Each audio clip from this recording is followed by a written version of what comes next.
You're listening to Systemic Error Podcast. The failure was designed. Trump's hilarious meddling in FIFA World Cup stuns analysts. Man, does this look awful, based on an article by Robert Davis. Trump calls FIFA salutes, rules bend, power, not procedure. This is not a story about sports etiquette. It is a story about who gets to call institutions and make them move. According to the reporting, the Trump White House made a direct call to FIFA, and FIFA responded by overturning Folarin Balogun's suspension so he could play against Belgium. That is the essential fact pattern: political pressure from the executive branch, compliance from a supposedly independent sports authority, and a public reward for the person who applied the pressure. That is how institutional corruption often looks now: not a smashed door, a phone call, not a formal takeover, a review, not a scandal in the old theatrical sense, a routine demonstration that power can still reach inside systems that pretend to be insulated from it. FIFA independence is a decoration. FIFA rules are explicit about political and government interference, which makes this episode more than embarrassing. If the report is accurate, FIFA did exactly what its own statutes are meant to prevent.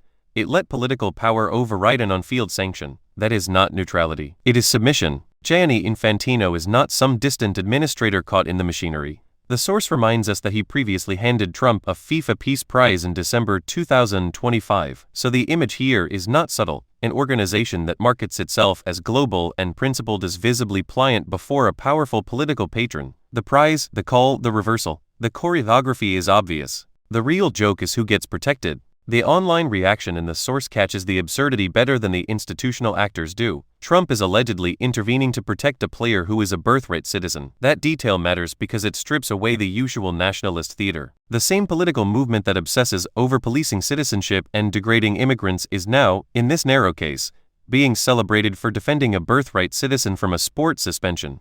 That contradiction is not a bug. It is the point. Authoritarian politics does not require consistency. It requires advantage. If backing a player helps stage manage competence, toughness, or victory, then the rhetoric can be inverted for a day. Principles are disposable. The brand is not. Misdirection is the main event. The source frames the story with amusement and irony, but the political issue is not whether this is funny. The issue is whether the public is being trained to accept interference when it is wrapped in spectacle. Once the executive branch can supposedly lean on a global sports body to reverse an outcome, the question is not just whether Balogun plays. It is what else gets negotiated by phone, behind closed doors, under the cover of national pride. The damage here is institutional even if the immediate result seems trivial. A suspension is reversed after political intervention. FIFA looks weak, and the tournament itself starts to look curated by influence rather than governed by rule. That is exactly how legitimacy erodes, first through exceptions, then through normalization, then through the expectation that power will always find the favorable clerk. The pattern is familiar. The deeper pattern is not sport-specific. It is the conversion of public institutions into instruments of access for the powerful. FIFA is treated like a weak court. Trump acts like the kind of president who believes every arena is subject to his pressure. And when the institution yields, the message goes out plainly.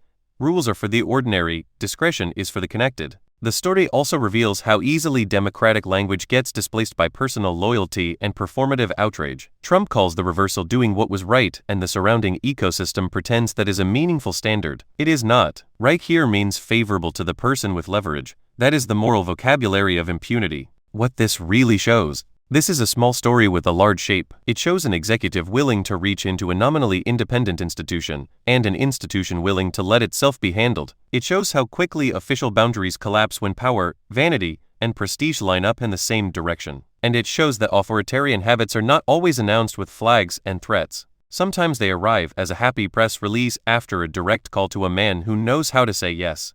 The political lesson is not about a soccer match. It is about how power launders itself through spectacle, how institutions bend when they want access, and how easily justice becomes a slogan for whatever the strongest person in the room asked for. You've been listening to Systemic Error. Thanks to Raw Story for today's article, with the automated voice of Marcus. Thanks for listening.